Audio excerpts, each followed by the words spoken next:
Namaste, my good people. My name is Kathy Patton. And my name is Odell Montgomery Cooper. We are your hosts this evening for Interruptions, Disrupting the Silence. We welcome you. Kathy and I will be recording 6 limited editions to promote the upcoming online production called Interruptions, Disrupting the Silence, to broadcast Labor Day weekend. Kathy and I are going to have real talk. We're going to talk about issues raised in the production that have interrupted our lives and probably yours. We will have honest reflections, discussions, debates, and laugh at our gullibility. The name of the broadcast is depictive of what happened in my life in 2016. My family and I were living a happy and successful life. As a mother, I could finally breathe, knowing that my 2 children, who were in their 20s, had finally discovered their niche in life. Until one day in April, my life was interrupted when my son, Coop, became another casualty to gun violence and was murdered by mistaken identity. That night began a 4-year journey of traumatic events. Throughout the next 6 podcasts, you will hear how I finally acknowledged and began to accept my PTSD and depression. My employment ended. I became detached from relationships, suffered addiction, had thoughts of suicide, and as a reverend, struggled to cope with my faith and God's decision. In addition to all of that, I suffered a brain aneurysm. Like most of us, while I was healing, we have a pandemic. In the last 4 years, I learned much about myself and the importance of listening to my body. It is important for me to share my journey on how I finally broke the silence on my inherited traditions, societal stigmas on mental health, so that others can do the same. Thank you, Odell. And while those are Odell's interruptions, the commonality of my fallout is when my life was interrupted over 27 years ago when my daughter was diagnosed with autism. So this evening we have with us some of the staff and cast of Interruptions. We have Jonathan Berryman, who is the director of music, Alexis Kone, who is the stage manager, and Abigail Anwanali, who plays the role of Star, Coop's sister. And we hope that Malachi Beasley will be joining us, who plays the role of Tremaine. But before we move on, I have to back up to Odell. So Odell, I need you to tell me how this happened, because I know going through your journey and everything you went through, I remember you telling me that you were going to write your story, you were journaling, especially since your sleep was interrupted. But then the next thing I know, I'm getting an email from you for an invitation to your table reading. So just kind of back up for us and tell us how that all came to be. Okay. It was probably 8 months into my recovery from the brain aneurysm. I had been invited to a local, a political fundraiser, and I was reluctant to attend. I got really tired of always saying my son was murdered, I suffered a brain aneurysm, and no, I'm not working there anymore.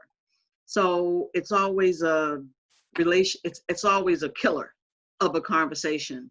So I was trying to find another way to describe myself and be able to catapult myself onto a journey of healing. So my doctor told me I needed to reinvent myself. So that was the words that I was going to use. So I'm at the fundraiser and Jonathan is there and I'm talking to people, and true to form, someone says, "Hey, Odell, how you doing? What are you doing with yourself?" And I said, "I'm reinventing myself." And they laughed, joked, talked it off, and kept moving with the conversation, all except for Jonathan. He left, he got something to eat, and he came back and stood there. And he says, "Tell me more. What does that mean that you're reinventing yourself?" And that's how this happened. So Jonathan, I'm going to jump to you. So what was it that sparked you? What was so curious for you that when she used the terminology reinvent yourself, what made you say to her, and what was it that she said to you that made you say, not only did she have to write her story, but this now had to become a production? So I think part of it was inspired by the fact that Odell was one of the first people that I met when I moved to Connecticut. We met at church. It had to have been around 1995 or so. So I've known her for most of my adult life. So with that in mind, it became important to me something said to me, go back and ask her, what does she mean? What does she mean about reinventing herself? And I would say, as a person of faith, it was the Holy Spirit telling me to go back and ask her what in the world she means by that. And as she was talking, and she told me all that had happened and what she had been going through, I thought about Johannes Brahms, who wrote the Requiem, the what we know as the Brahms Requiem, after his mother died. His mother was his all in all in his life, and in order to cope with her death, he wrote one of the best known choral works that we still perform today. And that was out of response to his grief. So I said, you know what? This reinventing yourself is an interesting story, and you might want to consider an artistic way of telling it to help people through their own interruptions. So Jonathan, did you know that Odell had had an aneurysm? I know that you were there through the passing of her son and the trauma that she went through during that period of time, but did you know that she had had an aneurysm?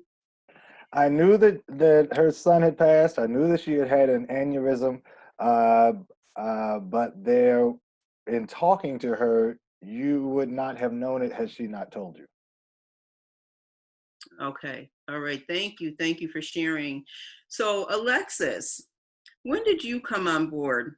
What's your relationship with Odell, and how has this been? And I don't want to say the journey that she went through, because it's still a journey, right? We continue to go through this journey.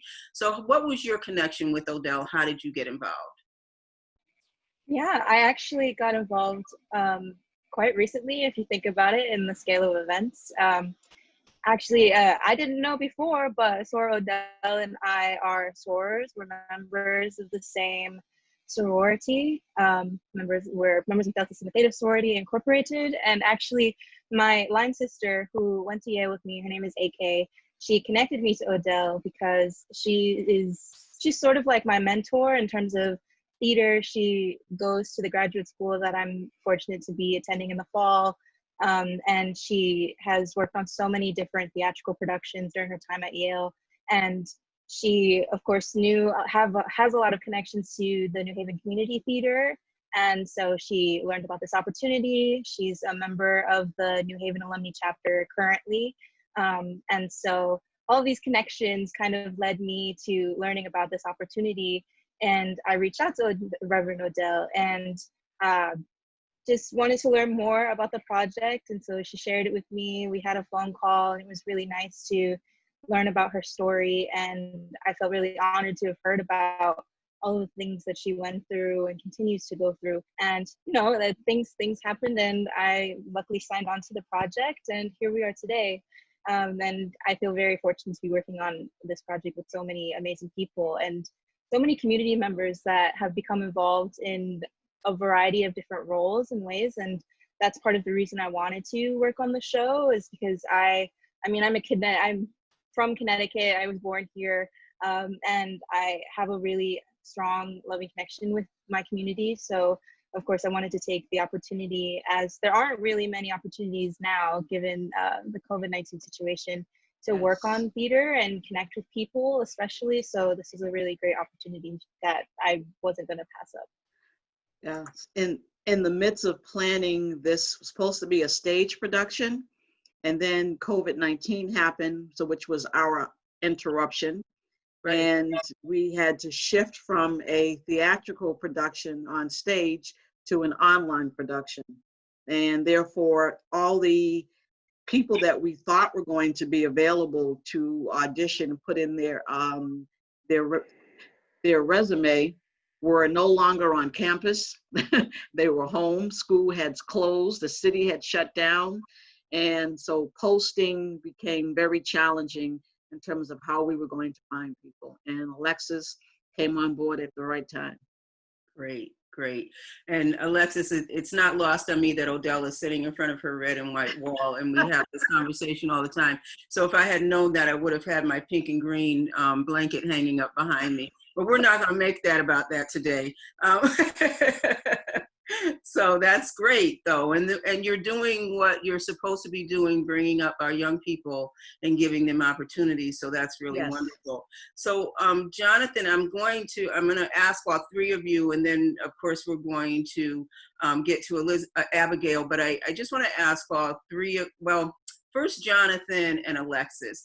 This is not your average type of production, right? Because it is very personal. Jonathan, more so for you, because you were there from the beginning. Was it difficult for you in being able to tell her to write a story, right? Make this a production. What did you think she was going to give back to you when you said that to her?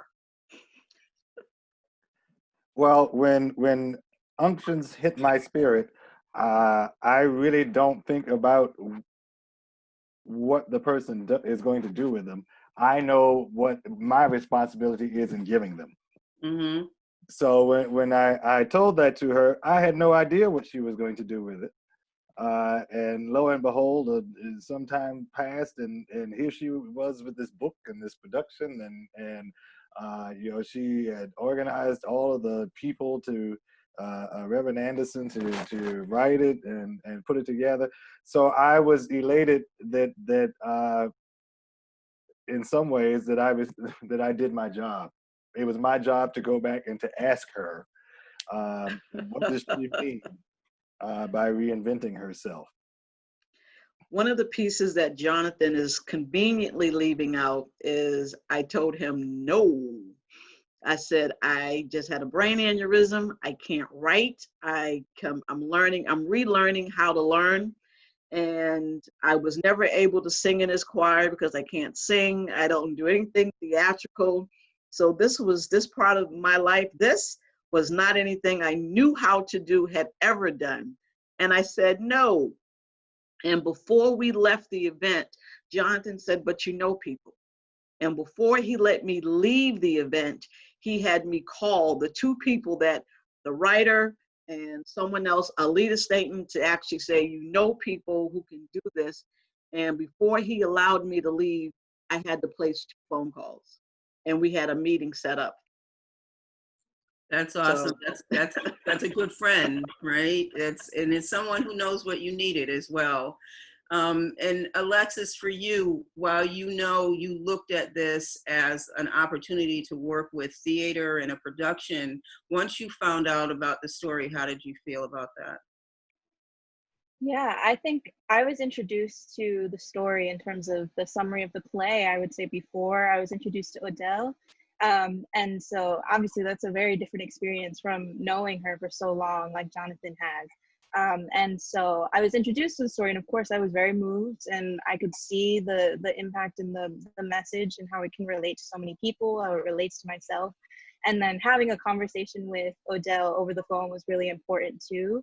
And twofold impactful in terms of hearing it from her own voice and the way that she described it, and the ways in which she's still going through these things and reckoning with these things, and this journey that's still progressing and going on. And putting on this play, I understood immediately, was a part of that journey and very important to recovery and to sharing with other people ways to recover. And so, yeah, I took that to heart, definitely from the very beginning. And during the table readings and those processes and meeting the other staff members and coming and putting together the cast has been just stepping stones as a part of the same journey, I think. Very personal and very moving to me as well. Thank you. So this question is for Jonathan, Alexis, and Odell. And then we're going to have conversation with Abigail. How did you pick your cast? what was the process? And not just the process of like coming and reading and getting resumes, but really this is such a personal journey. How did you decide on the cast members that would be part of this production? I'll let you two answer that question, please. Yeah, I can I can speak to it a little bit. And so, like Odell said, it's important the fact that we've kind of encountered this interruption in which everyone is kind of dispersed to so many different places. But at the very core level, we're still in New Haven. All of the volunteer voice recordings are going to be voiced by members of the New Haven community, friends of Odell and Jonathan, and I think that's a very important aspect, that they're also members of the cast. And in terms of those kind of the core characters, as Odell says, the characters that make up her life, really, though that selection was a little bit more intimate in terms of really reaching out to the New Haven and of course the Yale School of Drama community, because some members of the Yale School of Drama community are still in New Haven. Due to a variety of factors, it kind of, you could never really tell where the actors, community members are going to end up in this sort of pandemic situation. So we're very thankful that we got the responses that we did, and we got to know the actors and we listened to them during the readings. And I think that the process of kind of thinking about who is going to ultimately read for those roles was something that is very personal on an individual level to everyone involved, especially Odell. I think hearing her words kind of read back to her, and a character that is supposed to represent her reading as her in the process. I can't even imagine what that was like. So I think that it was a variety of different processes, a lot of them mental, I think, because regardless of the circumstances that happened, there were so many obviously behind the scenes logistics and things happening. It all really came down to kind of the emotion and how people felt as the readings were taking place. We had so many people listening to the readings. We had 2 of them as they took place, and people were able to give feedback, and the readers themselves were able to talk about how they felt. And so, yeah, all of that was really important into deciding the ultimate construction of our cast. So, And Jonathan, yep. Mm-hmm. I think it's also important to mention that I've always known Odell to be an organizer. So in this idea of reinventing herself, she is still using her innate gifts of pulling things together, of organizing. So much of this work Odell did. Odell has been emailing and finding out processes. She might not be going to an office to work, but part of her reinventing herself is still figuring out how she's going to use the gifts that she does have, and just her natural talent. And she, in many ways, has been spearheaded pulling a cast together, pulling together table readings. Pulling people together who can help write the script, who can help edit a script. So I think it's fascinating that we are actually sitting here looking at her reinventing herself in this whole process of creating this online production. So I think it's important to mention that. I'm sorry, Odell. It's interesting, Odell. I heard you say that before you left, when having a meeting with Jonathan, he made you get on the phone and call people before you actually left him, which is when we were setting up for the podcast, you did the same thing and said, oh, you're going to call these people right now. Okay, well, don't tell them I said to ask. And that's exactly what you did. What Kathy said. So that's where you got it from. You got that from Jonathan. So one of the things that we did this time last year was I had Jonathan and Reverend Anderson, who is the writer-director for the production, and Alita Staten. I sat underneath them, asked a whole lot of questions about what's a table reading, what does it look like, what's the timeline, what's a production, what's a stage manager? And I had to ask Alexis, what does a stage manager do? I've never had a stage manager.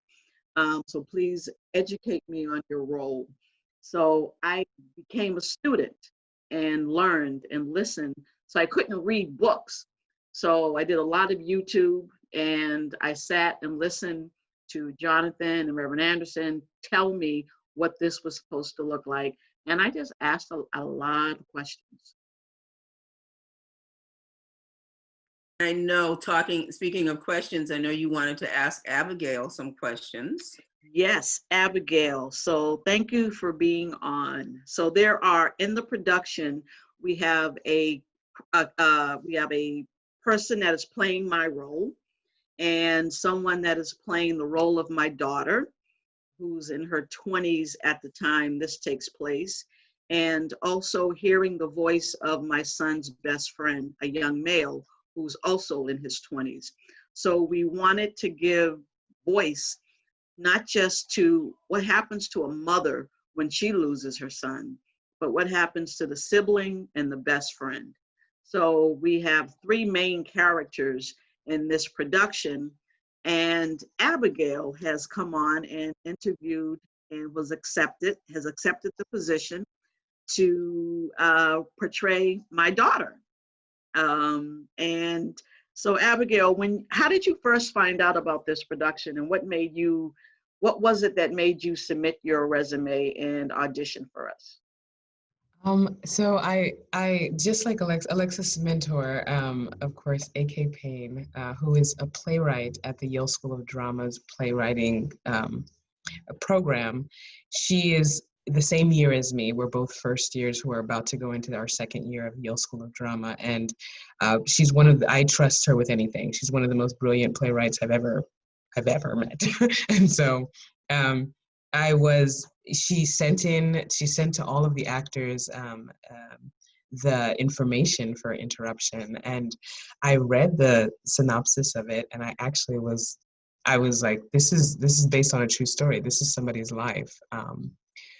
The opportunity as an actor to be able to play real people's lives, like in front of them, is a rarity. So I thought it was beautiful. So I reached out immediately to Odell and was like, hey, I would like to audition for Star, if that's still available. The first table reading was taken, but I was able to fortunate enough by the grace of God to attend the second table reading. And just reading the play, I read it like 4 times before I had actually done the reading. And I was like, this is so, it's filled with life within this performance.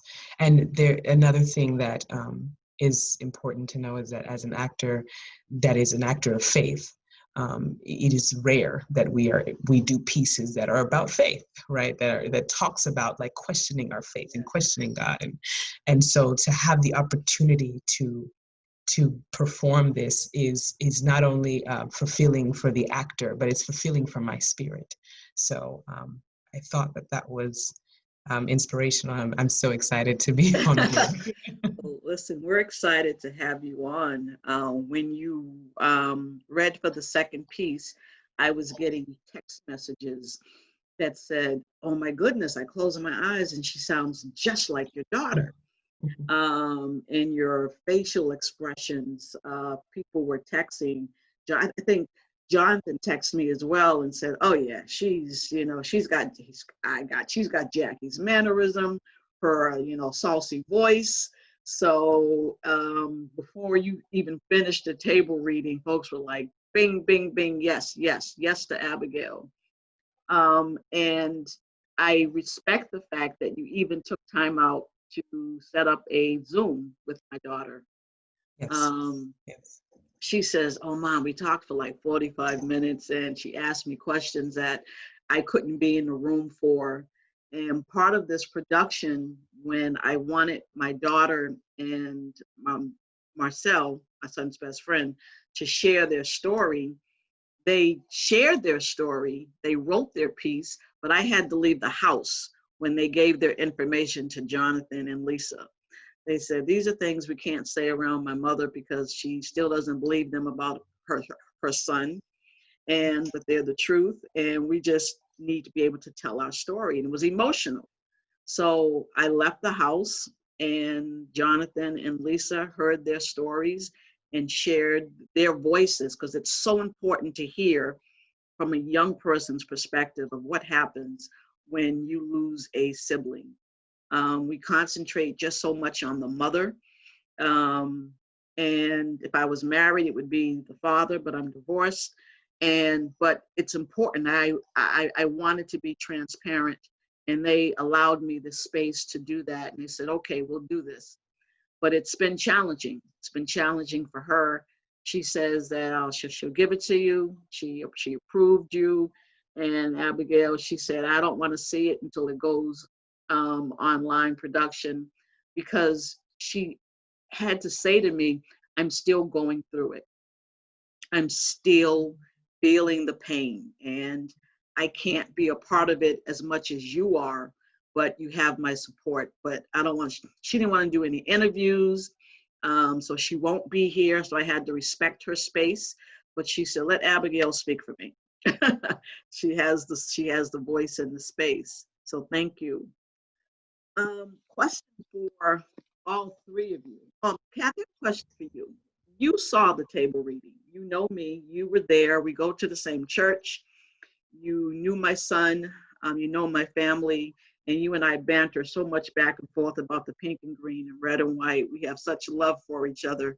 But you were there when all this happened, and how I fell apart, and how I would just ring your doorbell and just sit on your deck and just cry.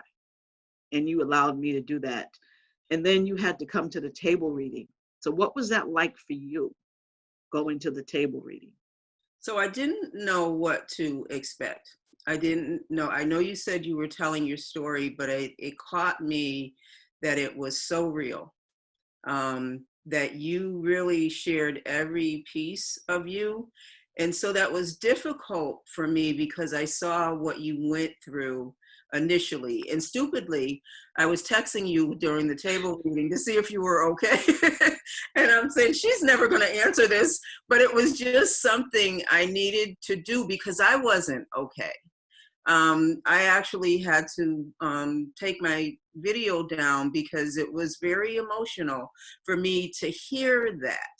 So while you shared your story after, and you shared the phone calls and the interaction with the police, and shared how Jackie felt, and how your daughter felt, and just everything, because I was there with you just to relive that.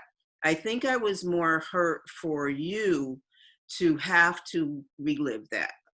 Although I know it was very, it was your journey. It's something you needed to do, and still need to do, to get through that journey. For me, it was extremely emotional because I was hurting for my friend. Thank you. Jonathan, Alexis, Abigail, these questions are for you. Jonathan, I know I'm going to start with you because you are the reason why we're here. Your obedience to God. And I clearly say I have to listen to you, because I never thought we would be here. Because of the Holy Spirit using you to make this come to life, I have written a book that is with an editor. And I kept saying, I can't do. And through the Spirit, grace of God, I've been able to do. And you were being obedient, but personally, what do you want people to walk away with when they see Interruptions? Well, I want them to, one, experience this story that I don't think is really, we don't oftentimes we don't oftentimes get to hear the real stories of real people told from their perspective. So I've been taking these courses at Southern that have reiterated in me that it is important for people to tell their truth. That so what do I want people to walk away from? One, I want them to walk away feeling like they had a connection with this story. All of us have gone through things that have interrupted our lives, and in going through those interruptions, we don't always know how to deal effectively with the fact that our life is not going the way we expected it to go. So one of the things I appreciate about the telling of this story in the way that we're doing it is that it addresses that whole concept. No, someone might not have lost a child, but something else happened that took them, turned their life completely around. And they were headed in one direction and now find themselves somewhere else, and they need to know what to do about it.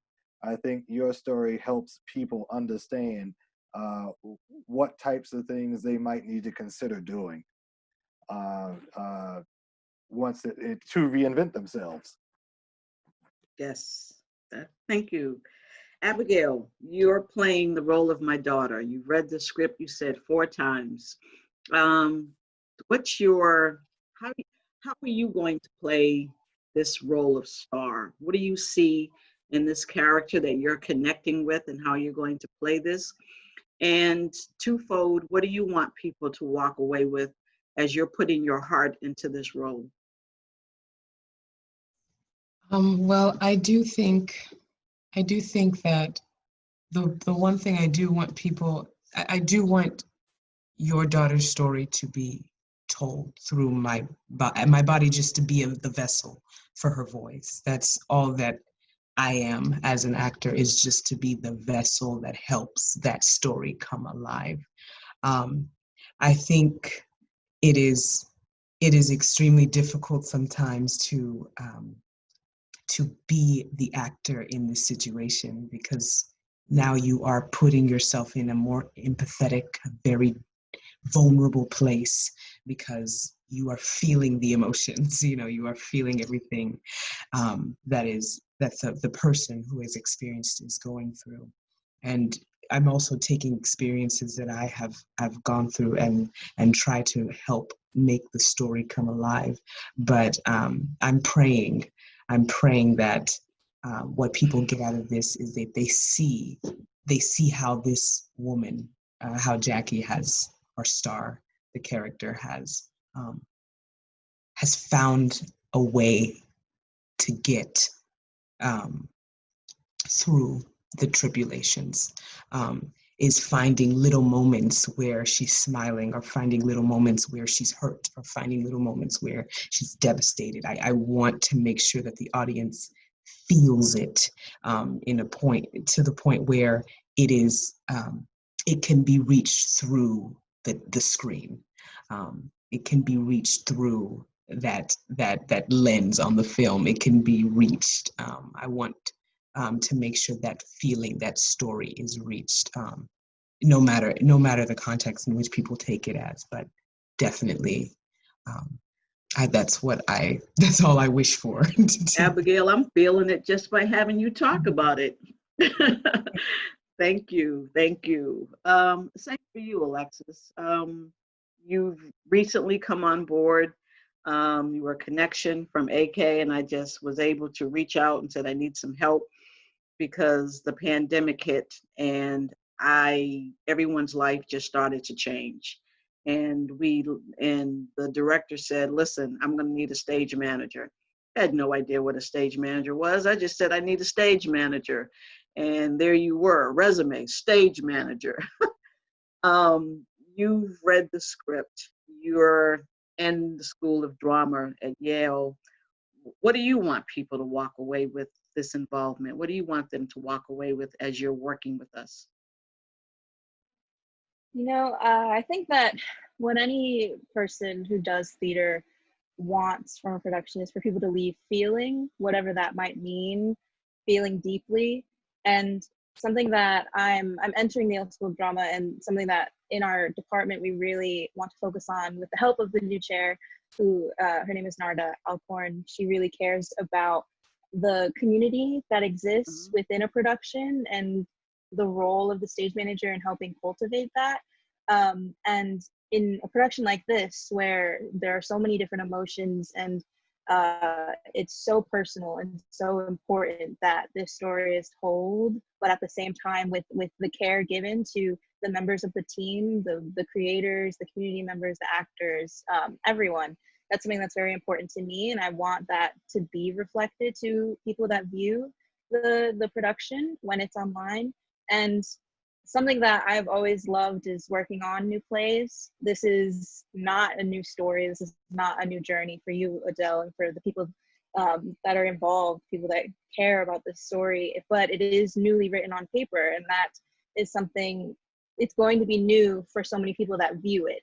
And keeping that in mind, it's going to be a fresh experience, and I want people to resonate with it, which I know is going to happen based off of how I've felt reading it, how I've seen people react to it in the table readings. And it's just something that you feel automatically when you start working on a production, just the effect that it's going to have on people.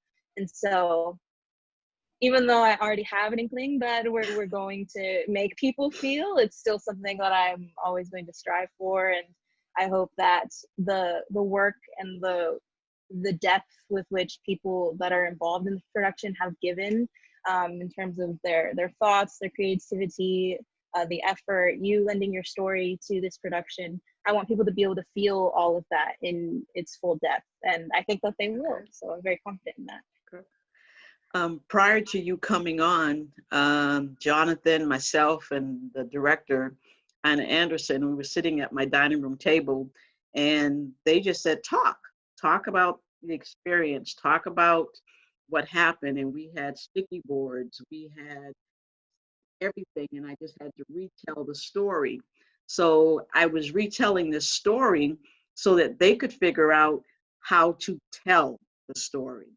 So I just had to talk. And Jonathan said, oh, I like that. We're going to put that in there. Write that one down, where you're hanging up on people when they're calling you, and how you're feeling. When Christians call you and they think they're saying the right thing, but they're painful questions that they're asking you. He's like, yeah, put that in there. And for me, I'm thinking, okay, so I have a writer, you're going to write the story. They're like, no, you have to write the story. This is your story. And that was the most difficult part, to sit and emotionally relive the night that I received the phone call. And how did I receive the phone call? Which family members? What did I do next? How did I hear? Going to the scene of the crime. So I'm not trying to give away the production because we want people to see it. But I had to sit and write, and that was painful. I was in my office and tears are just coming down my eyes, and I'm writing, and Jonathan says, you have to do it. You have to do this because it's your story. And the part is he's in charge of the music. I've always loved Jonathan's music. And I'm like, Jonathan, do we need music here? He said, this is not a musical. I said, it's not a musical. He said, it is your story.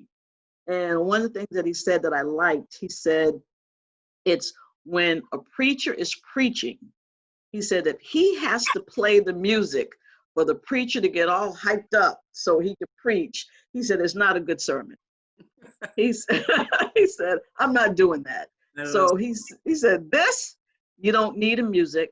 He said, you need subtlety. He said, the story itself speaks for itself. So I've had the support. I've gone through the pain of just rewriting it and crashing, not being able to do something every day because of overstimulation, because of the brain aneurysm, and pulling back, moving forward. And I'm just so glad you all are on board now, so I can let you all do what you do best, because I have no idea how you're doing this. So I'm just glad all of you all are on board. But we were going for a stage production. Now we're going to be online. I hate to ask this question, but we're all learning something new. Have any of you all actually been a part of an online production first? Abigail? Yes, I have. Yale has, since the pandemic, there was a whole bunch of productions that people wanted to still put up. And so I've done at least 2 to 3 productions online already. So Okay.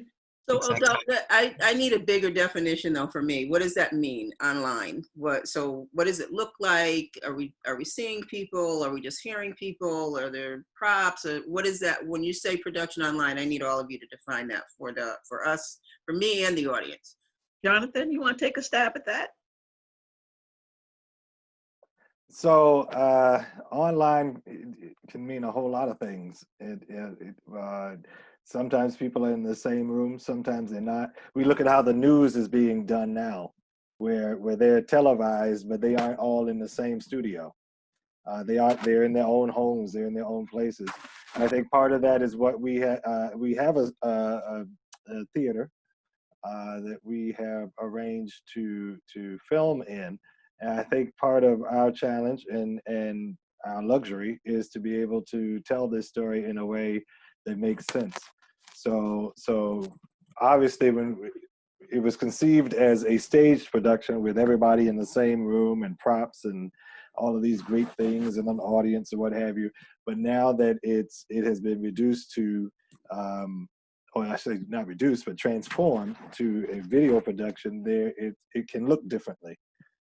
And that's something we still have to really talk about what that looks like. You know, what do we want to achieve? And because there are multiple ways to go, especially in the age of COVID, you could very well have it look like a Zoom production because that's what people are used to, right?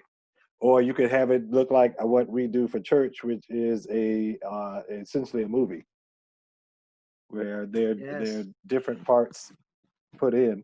Or you could use some combination of the two. So it'll be fascinating to see, you know, how this turns out, because conversations where people aren't in the same room could be done this way. There are all kinds of possibilities.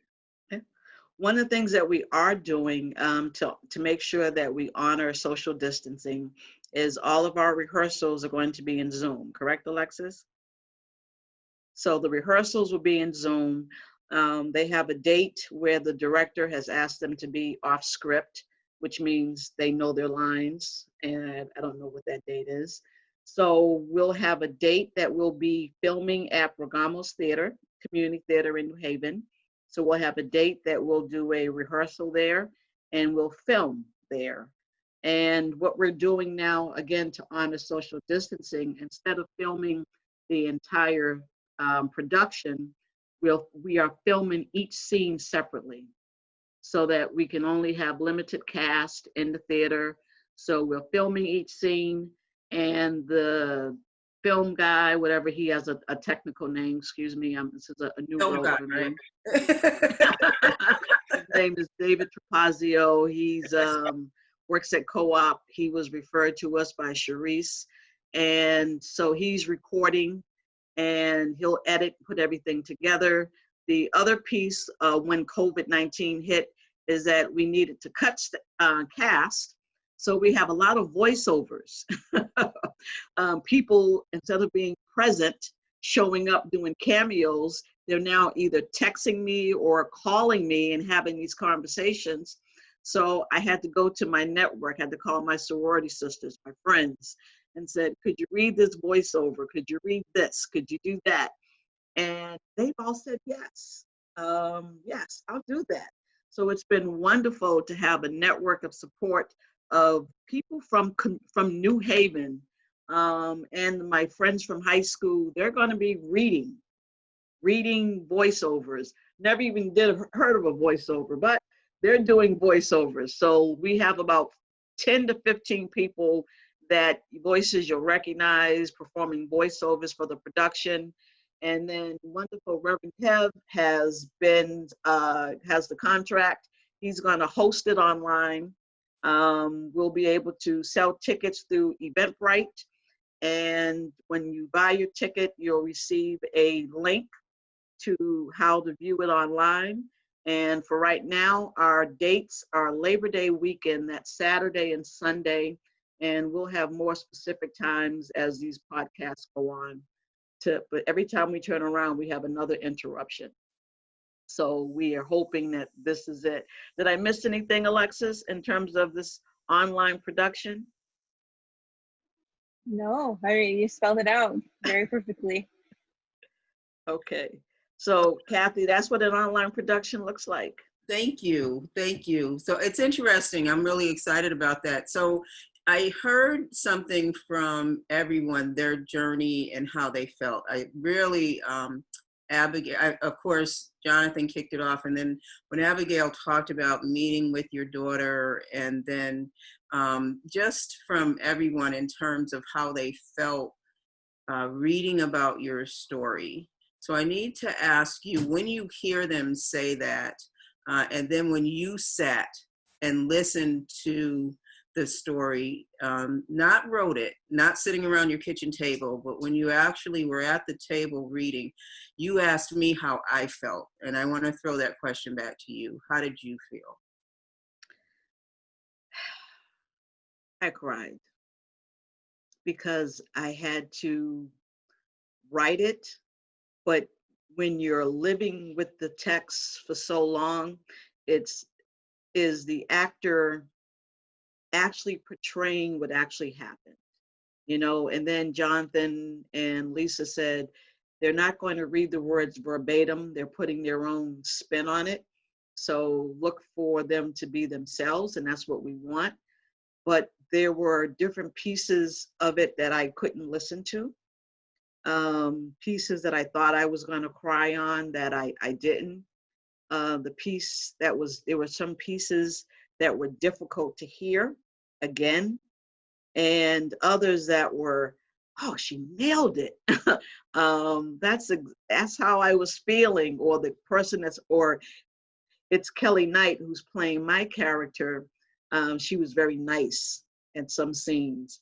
And I'm like, nah, you got to get a little bit more attitude because I was angry. And so Jonathan and Lisa and Alexis will work with them to say more anger. This is what you need. So we've been blessed to have people who work professionally in trauma centers to be a part of this production and to give us feedback to say, this is where trauma showed up. This is how depression appeared. And this is where you dealt with your addiction. And when we finished the second table reading, my trauma specialist was in the room, and I had to go back and rewrite 2 scenes. I'm like, you got to be kidding me. She says, you got to go deeper, Odell. And what she did was she went back to the office, she pulled out my file and said, when you met with me 3 years ago, this is what you said, this is what you were feeling. So she gave these words back to me, and then I had to rewrite them and put them in the script.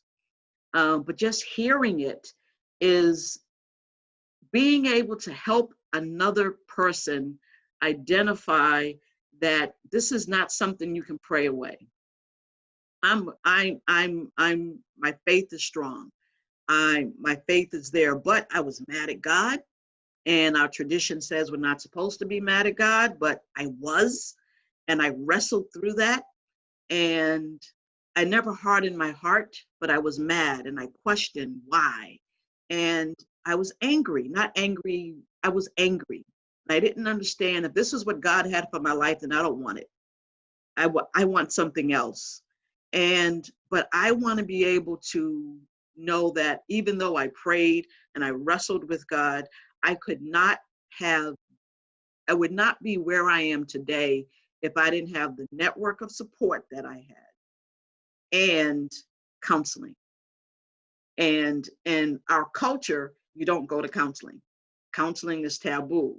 My daughter was told young women don't go to counseling, you'll be okay. My son's best friend, they would say, yeah, you're a strong Black man, you'll be fine. But if we weren't fine, we were all in our different places dealing with trauma, dealing with the loss.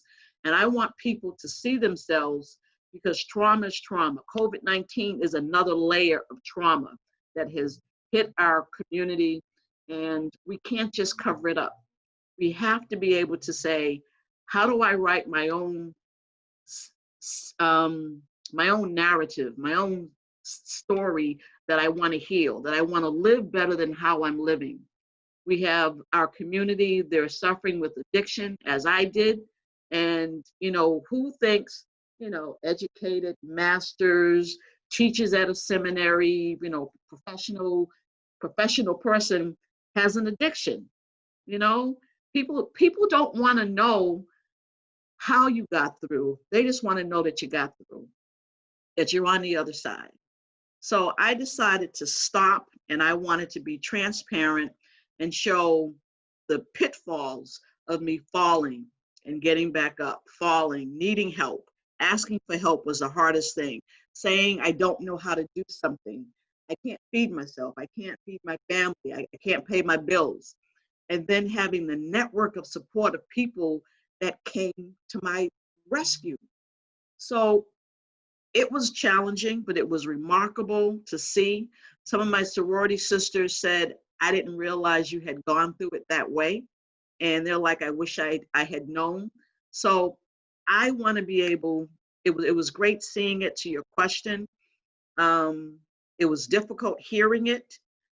And it's still going to be difficult because I will not come to all these rehearsals because I can't relive it again. You all have to work it out, and I have to trust Jonathan, Lisa, and Alexis to really do what they're supposed to do with this, because I cannot be there. But in the end result is that I want people to realize that we can't pray this away. You can't pray away PTSD and depression, alcoholism. You can't just pray it away. You need counseling and you need help. And this is what we have to do. So I'm telling that story. And so far, everyone's pushing me and allowing me that space and holding me while I do this. That's awesome. Thank you for sharing that. And when you hear Abigail say to you that she met with your daughter on Zoom for about 45 minutes, does a part of you want to pull Abigail inside and say, what did she say? Nope. Or no. No. And so part of me probably would want to do that. What is it? Are you respecting the process, or why wouldn't you want to do that? I have to respect that God's been involved all along, and I cannot intervene. It was difficult to get Jackie, my daughter, to come on board. And when she finally said yes, she says, you have to let me tell the story my way and how it happened for me. And I have to give her that space to do that. So I can't intervene. I promised her that I would not, and I trust God.